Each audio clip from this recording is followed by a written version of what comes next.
पुत्र रोहित महाराज हरिश्चंद्र जब उनके साथ में चलते चले जा रहे हैं काशी नगरिया की ओर, रास्ते में बेटा रोहित को प्यास सताने लगी। कहने लगे, मैया मेरे प्राण चले जाएंगे, मेरे प्राण चले जाएंगे, मैया मेरी रक्षा करो, मुझे पानी पिलाओ।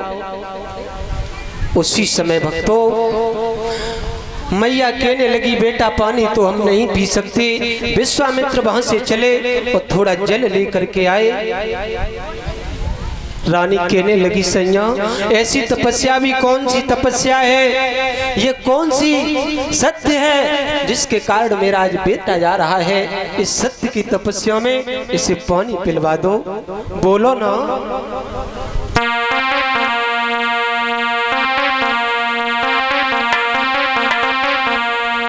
अरे सैया में कछाया मेरे से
चंद कहने लगे, तारा पानी की तो बात क्या है, चाहे तुम मर जाओ चाहे तुम्हारा बेटा मर जाए, हम पानी की तो बात बहुत अलग है, पानी को हम छू भी नहीं सकते। उसी समय महाराज अपनी रानी को और बेटा को लेकर आगे की ओर चले हैं।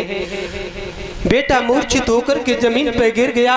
रानी कहने लगी, महाराज मेरा बेटा दुनिया से चला जाएगा। कहने लगे, रानी तुम मरो या बेटा मरे, मैं इसमें कुछ नहीं कर सकता, कुछ भी नहीं कर सकता। श्रोता बंधुओं, आज ठंडी हवा में जब बेटा को बिठाया है, थोड़ा उसे जब होश आया, उसे लेकर के महाराज उन तीनों को लेकर काशी नगरिया में जब पहुंच जाते हैं, आवाज लगाने लगे, काशी के लोगों, तुम्हारे इस नगर में 3 प्राणी बिकने के लिए आए हैं, एक पुरुष, एक स्त्री और एक बच्चा।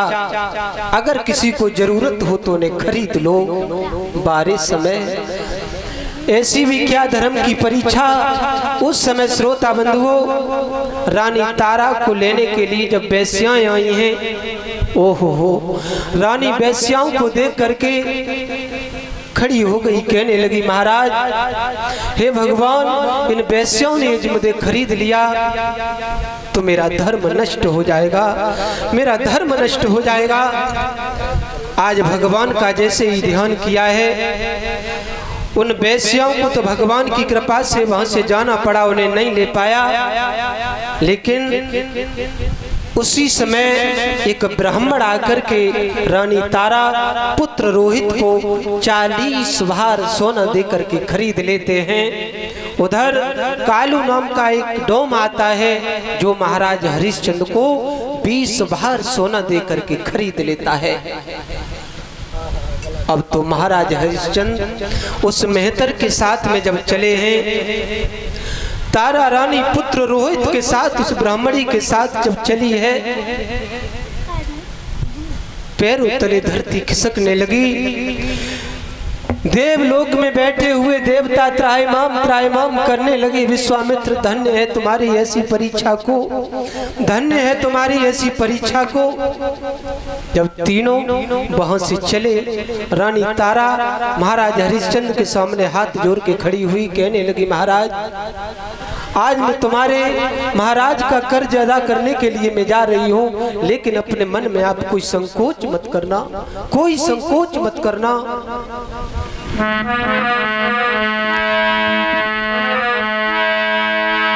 अरे छोड़ चले रजदानी, महाराज हरिश्चंद्र जिस समय पुत्र रोहितास और तारा रानी अलग अलग हुए हैं भक्तों, उस दशा को देख करके देवता भी त्राहिमाम कर रहे हैं।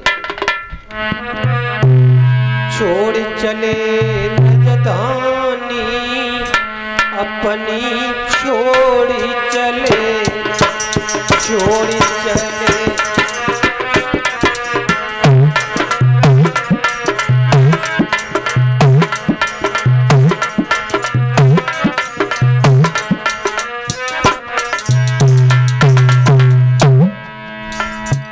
अरे अवधपुरी सी नगरी छोड़ी,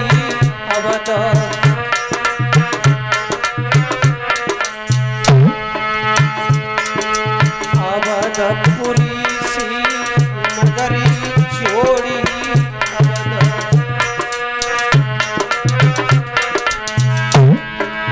बस गए भूमि बिना अपनी, छोड़ी चले।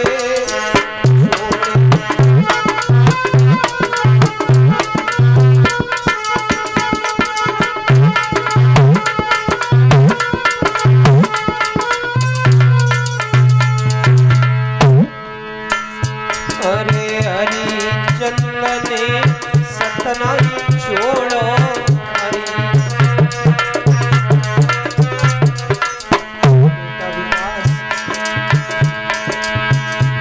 अरे हरिश्चंद्र ने सतना छोड़ो हरि,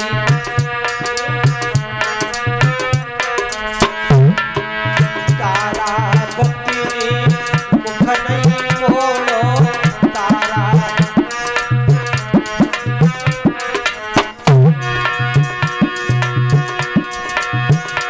अरे पेद सत्य की छोड़ चले, छोड़ चले अपनी, छोड़ चले।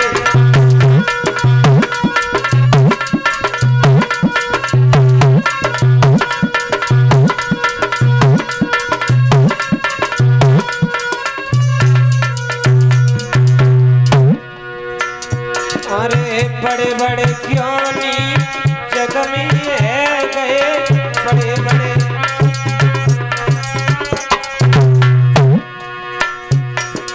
बड़े बड़े ज्ञानी जग में है गए, बड़े बड़े नहीं कछु लाए, नहीं कछु ले गए, नहीं कछु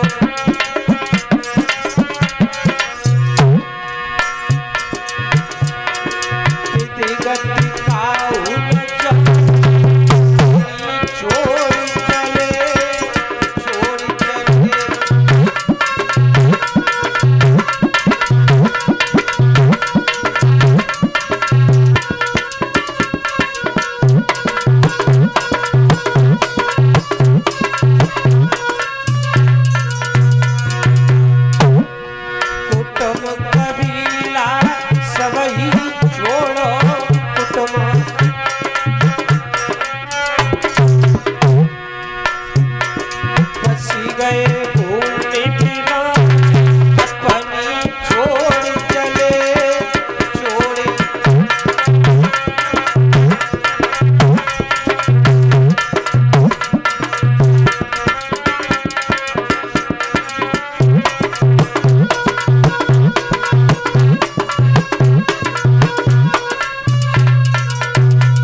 पुत्र रोहित, महाराज हरिश्चंद्र तीनों जब अलग हो गए एक दूसरे से, महाराज हरिश्चंद्र कालू के साथ में चले जाते हैं। उधर रानी तारा एक ब्राह्मणी के घर में चली गई अपने पुत्र रोहितास को लेकर के। महाराज हरिश्चंद्र को उस कालू नाम के मेहतर ने काम बताया कि हे हरिया, हम तुम्हारा सत्य तो नहीं बिगाड़ेंगे, उनके लिए एक होटल बता दिया, इससे आप अपने लिए भोजन लोगे और अपने पेट का पालन करोगे, लेकिन उस नदी से जाकर के घड़ा पानी अवश्य आपको लेकर के आना है। महाराज हरिश्चंद्र आज उस राज्य को छोड़ करके कालू के यहाँ रहने लगे। प्रत्येक दिन जाते हैं और पानी भर के लाते हैं। उधर मैया तारा पुत्र रोहितास के साथ ब्राह्मणी के घर में रह रही है। धीमे धीमे समय गुजरता चला गया। एक दिन मैया तारा जब ब्राह्मणी के यहाँ भोजन बनाती है, पुत्र रोहितास ब्राह्मण के कहे अनुसार जो भी काम बताते हैं उसे करता है।